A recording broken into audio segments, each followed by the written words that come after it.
The Avenger. The road to crime ends in a trap. That justice sets, crime does not pay.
The Avenger, sworn enemy of evil, is actually Jim Brandon, a famous biochemist. Through his numerous scientific experiments, Brandon has perfected several inventions to aid him in his crusade against crime as the Avenger. Most remarkable of these inventions is the highly secret diffusion capsule, which cloaks him in the black light of invisibility. Brandon's assistant, the beautiful Fern Collier, is the only one who shares his secrets and knows that he is the man the underworld fears as the Avenger. And now, the Avenger and Death meets the boat.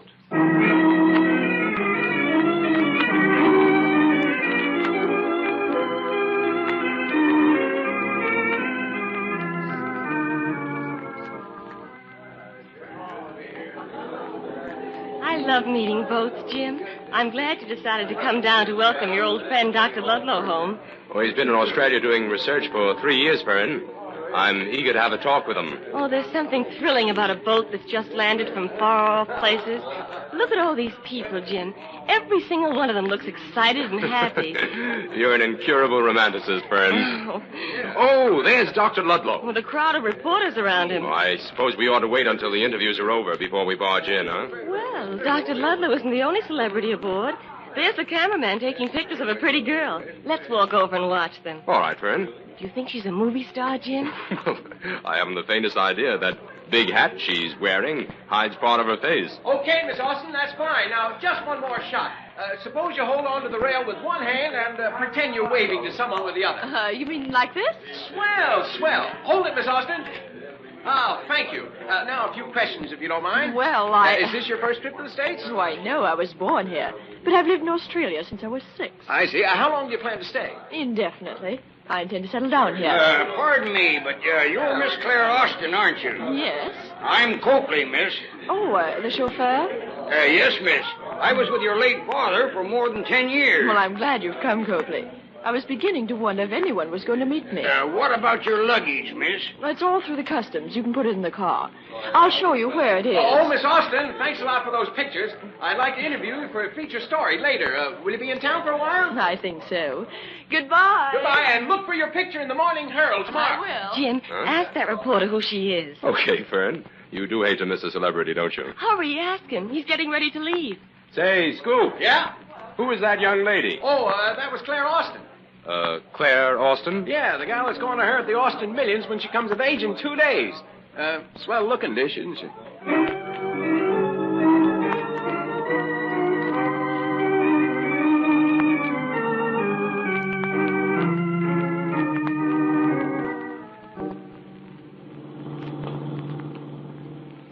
Copley, I understood that Mr. Hayden, my father's lawyer, would be waiting for me at my townhouse. No, he's spending the weekend at his lodge in the country, Miss Claire. He asked me to drive you directly out there. Well, we could have unloaded some of this luggage in town. Well, frankly, miss, that never occurred to me. I thought you'd rather come out here direct from the boat. Well, how much further is this lodge? Oh, we'll be there in half an hour.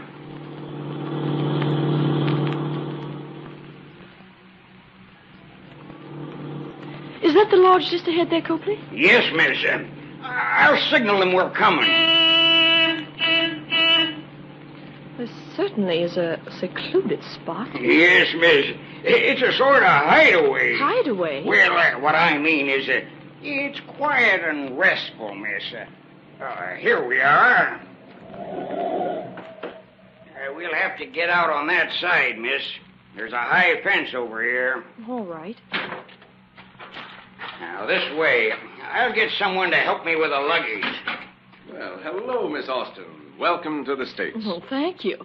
I suppose you're Mr. Hayden, my lawyer? No, come in and I'll explain myself. Tell me, did you have a good trip? Yes, thank you. Where is Mr. Hayden, please? All in good time, Miss Austin. To be quite frank, there's been a slight change in plans. Well, I should think so. I expected to meet Mr. Hayden in town. Don't tell me we've driven all the way out here and... why don't you put her wise, Gus? We're wasting time. Yes, I guess we are at that. Copley, what is all this? Who is this man? Never mind that. All you need to know, Miss Austin, is that you've been kidnapped. Kidnapped? Now, if you'll just do what we say... But I won't. I'm getting out of here. Grab her, Copley. Here, take it easy, Miss Let me Austin. go. Now, you better do what Gus tells you to. Otherwise... Let me Take go. her in the next room, Copley, and put these bracelets on her hands and feet. No. Now, there's some in there. Yes, everything's set. Get the stain in there.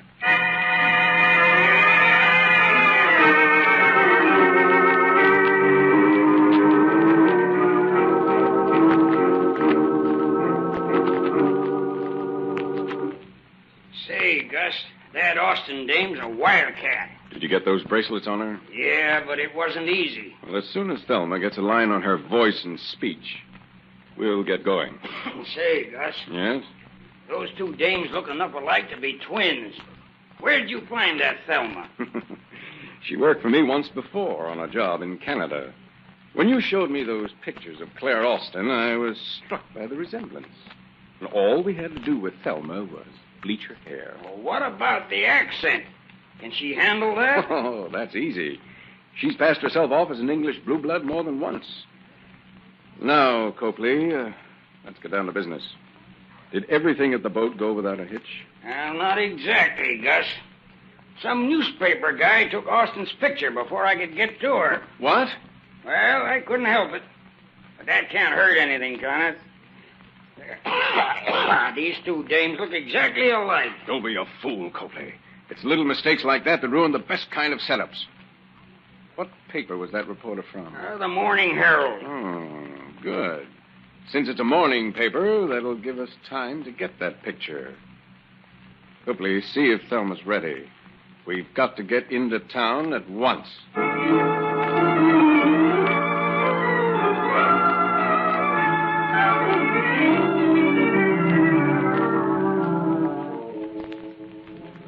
Okay, Pete. Tell me everything you know about Stamford's death. Well, Mr. Brandon, he was alive here in the dark room when I went to lunch around noon. Uh-huh. What was he doing when you left? Developing the pictures he took this morning for tomorrow's paper.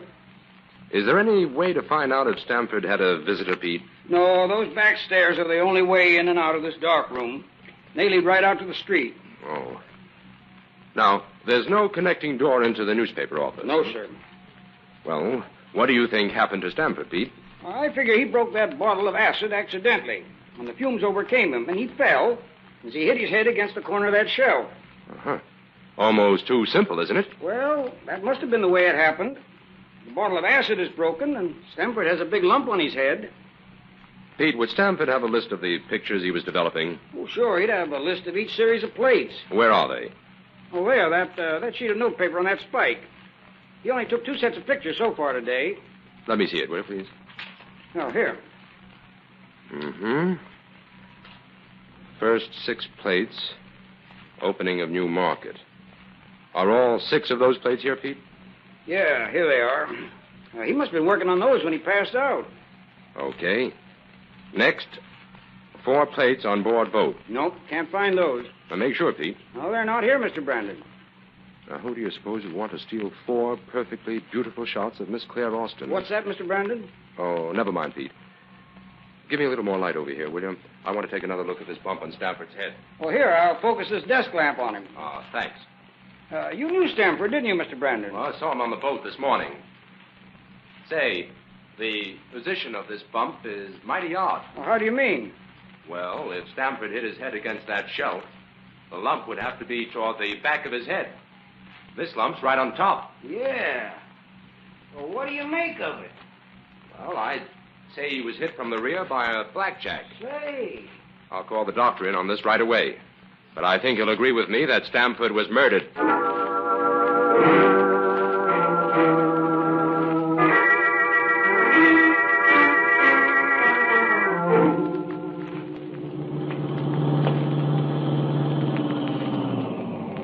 Well, there's Claire Austin's townhouse, Fern.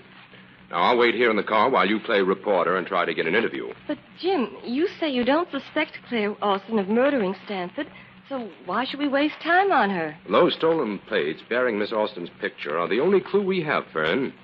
Maybe they tie up in some way with a motive for this murder. How many days' grace did the Herald give you? 3. I promised them a scoop if they'd call it an accident that long. Then you don't want me to mention anything to Miss Austin about Stanford's death? No. Keep the interview general. Try to find out if she has any friends or enemies in this country. What she plans to do when she inherits her money and things like that, you know. It's just possible that someone is trying to blackmail her. All right, I'll do my best. But I still think we're barking up the wrong tree, Jim. Now, here's your camera. Study her reactions when you ask to take some pictures. Okay. Don't miss a thing, Fern. The woman's touch is what we need in this.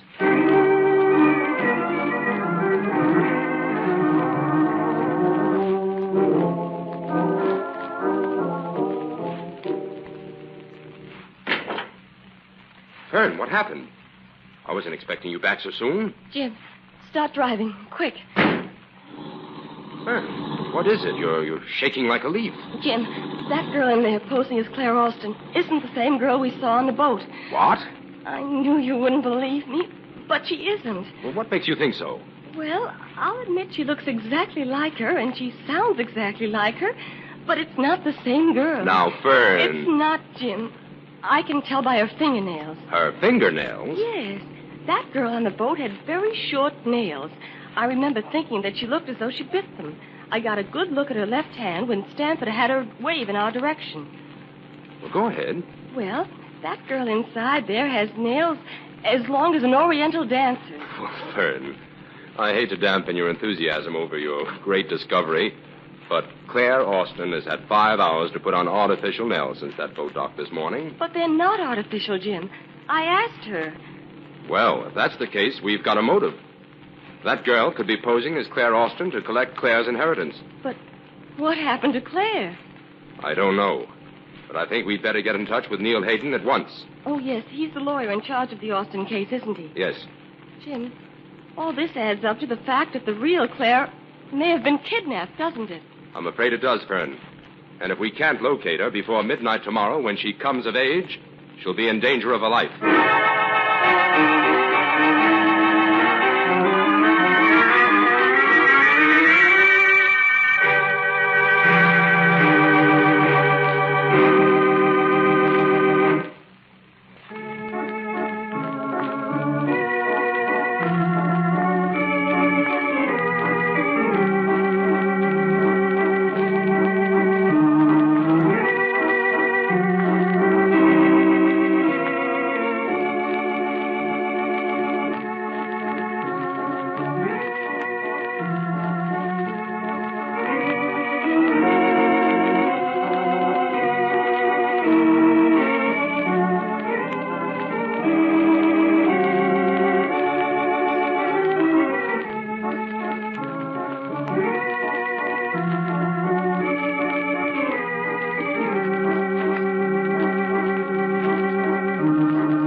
to the Avenger and Death Meets the Boat.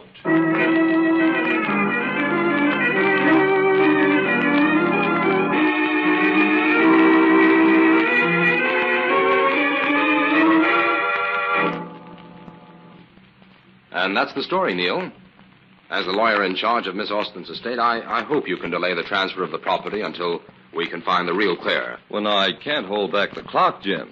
At midnight tomorrow, control of the Austin millions passes into Claire's hands automatically. But surely there's something we can do, Mr. Hayden.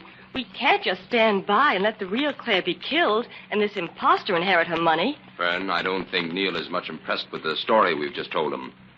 What about it, Neil? Well, frankly, Jim, it sounds utterly fantastic.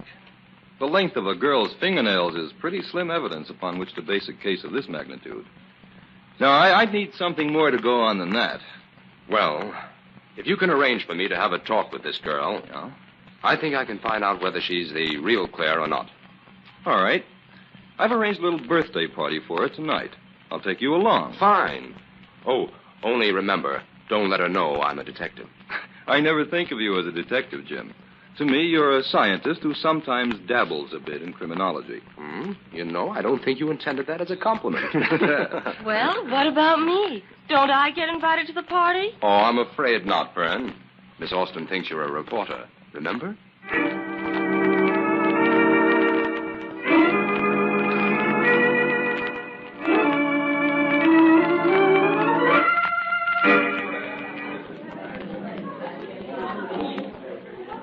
Well, Jim, have you managed to talk with Miss Austin yet?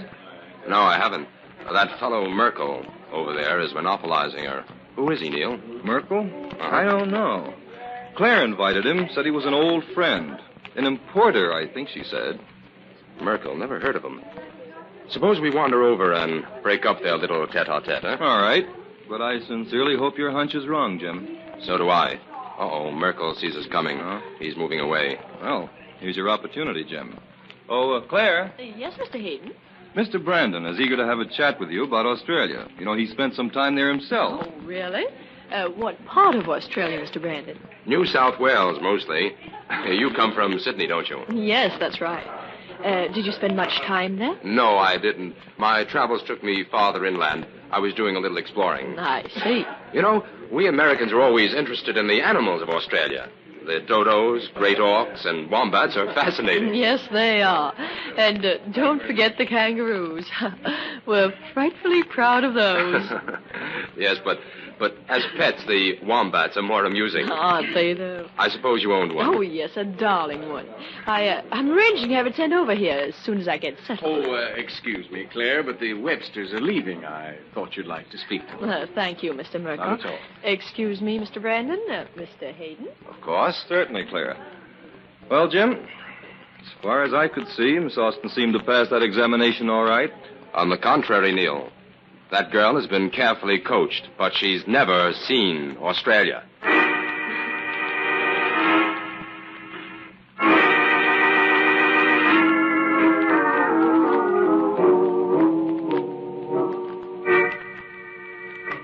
Some party. You mean to tell me that's what the millionaires call having a good time? I'm afraid you'll have to get used to it, Thelma. I will not. As soon as I come into that money, Gus Merkel, I'm going away on a long vacation. We'll talk about that later. Oh, that must be Copley. Come in. Have all the servants gone to bed, Copley? Sure. I waited till the coast was clear. Okay. Now, let's get down to business. First of all, what was that guy Brandon talking about tonight, Thelma? Australia. He's traveled there. What? Ah, don't worry, Gus. I handled him all right. I let him do all the talking. I just followed suit with the generalities. Okay. But steer clear of people like that until your coaching is over. Tomorrow, Thelma, you'll develop a headache and stay in your room all day. Suits me. Now, that brings us to the real Claire Austin. If everything goes without a hitch, we've got to get rid of her right after midnight tomorrow. You should have done that first thing, Gus. Why are you waiting until the last minute to bump her off? Because there's no point in hanging her murder around our necks until we're sure we pulled this job off. What's the difference? He might just as well be hanged for 2 murders as 1. Nobody calls Stanford's death murder. Even the paper he worked on called it an accident. I was plenty careful to make it look that way. Well, who's going to take care of this Austin dame? And how? Copley, you know the plan. Get yourself up to the lodge tomorrow night and take care of it. Not me, Gus. That's your job. I only agreed to finger this layout. You'll do what I say, Copley. I tell you I won't do it. I can't, Gus. I knew our old man for 10 years. This isn't the time to turn soft, Copley. From here on in, I'm the boss, and you take orders from me. Not that order. Oh, then maybe a good mussing up will change your mind. Gus, not here. Here and now. Either he does what I say, or I'll lay him out flat. Take your choice, Copley. All right. Let me alone. I'll do it. Gus, I'd feel safer about that Austin girl if you took care of her. Copley might get cold feet at the last minute and gum up everything. Yeah. Yes, I'll have to go with him, I guess, and see that he carries out his assignment.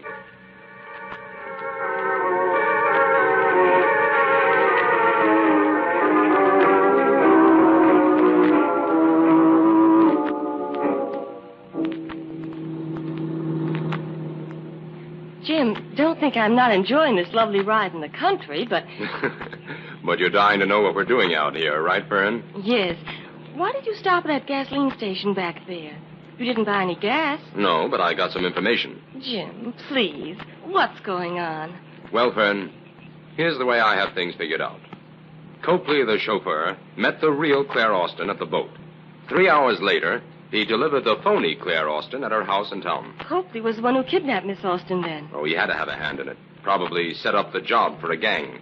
A thing like this would take some organizing. But what makes you so sure he brought her way out here? Neil Hayden had Copley's gas credit card checked for me. And the records show that Copley gassed up at that station back there 3 times within the last few weeks. The station attendant remembers him. Says Copley's car always turned off on this side road we're on now. Oh, we're looking for the hideaway. Yes. So keep your eyes peeled, Fern, because our time is running out.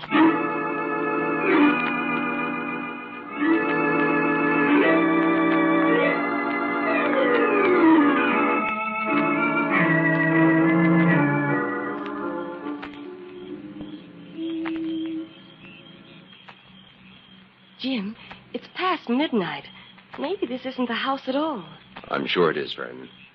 There are 2 husky fellows guarding the front driveway. But how do you plan to get inside the house, Jim? When the criminals arrive, I'll go right in with them as the Avenger. But what if the criminals should call up the guards here and tell them to kill Claire? They can't, Fern. There are no telephone wires leading into that house. They'll have to show up in person. Oh, I'm getting nervous, Jim. Now, Fern, we can get Miss Austin out of there in a matter of minutes if we follow our plan. Well, let's go over it again, Jim. I'd never forgive myself if I bungle my end of it. Well, you won't, Fern. Now, here's the way we'll manage it. The moment I get inside the house, I'll unlock this back window. Miss Austin will come out and join you here. Then you two make tracks through the woods to our car and head straight for town. What about you, Jim? I'll join you later. Inspector White and Neil Hayden will meet you in front of Miss Austin's house in town. They'll escort the real heiress inside to face the imposter. They've arrived. I'll go around and join them at the corner of the house as the Avenger. Good luck, Jim.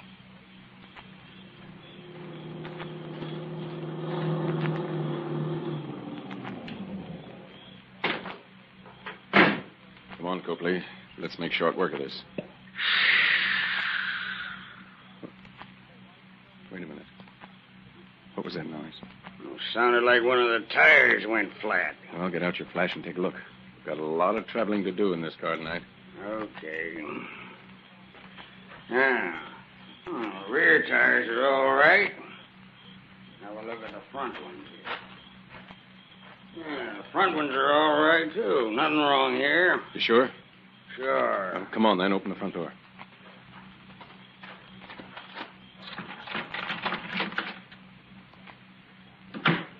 All right, Copley. Go into the next room and get the Austin dame. Take the bracelets off her and see that there are no marks where she was fastened to the bed. And don't use the blackjack until we get her in the car. Why not? It'd be easier. I want those 2 guards outside to see her alive when she leaves here. The less they know, the safer we are. Go ahead, and I'll bring her out. All right. Oh, you come back, Copley. Yes, Miss Austin. We've decided to take you away from here. Where? Where are you taking me? Now, hold still. I'll take these handcuffs off your hands and feet. Well, it's a relief anyway. Miss Austin, through that window, quickly. Who's that? Who's in here? It's the Avenger, Copley, and this is for you. Oh. Hurry, Miss Austin. Through that window. Go with the young lady outside. All right. What's going on in there, Copley? Copley, can you... What happened? Where's the girl? Copley! He's out cold, Merkel. And here's something for you, too. From the Avenger.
Claire Austin's birthday party is a great success, Jim, even if it is a few days late. Well, she can thank you for being alive to celebrate it, Vern. You know, if you hadn't noticed Thelma's fingernails, we might never have discovered she was an imposter. Oh, Jim, you're just flattering me. No. The fingernails weren't the only clue you had. What really convinced you that Thelma wasn't Claire? She failed on the examination I gave her about Australia. How? Well, aside from not knowing that the dodo has been extinct since the 17th century, she said she had a wombat for a pet and was bringing it here. Well, a wombat's a small bear, isn't it? That's right. But even an Australian school child knows that the wombat can't exist outside the Australian continent. Oh, what a shame. It sounds like a nice pet. Wrong again, Miss Collier. The wombat sleeps all day and wanders forth at night in search of food. Now, hardly the general conception of a pet, don't you think? All right, teacher. Did the real Claire Austin pass that test? With flying colors. And I'm sure if you really want a wombat for a pet, she'll order one stuffed and sent over by special plane. Oh, come on, Jim. Let's dance.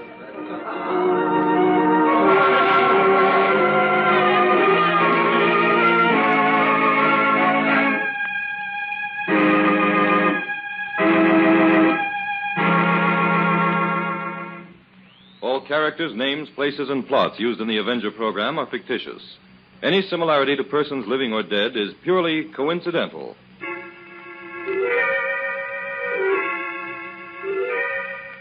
This is a thought. A thought. A thought. Remember, listen for another adventure of... The Avenger.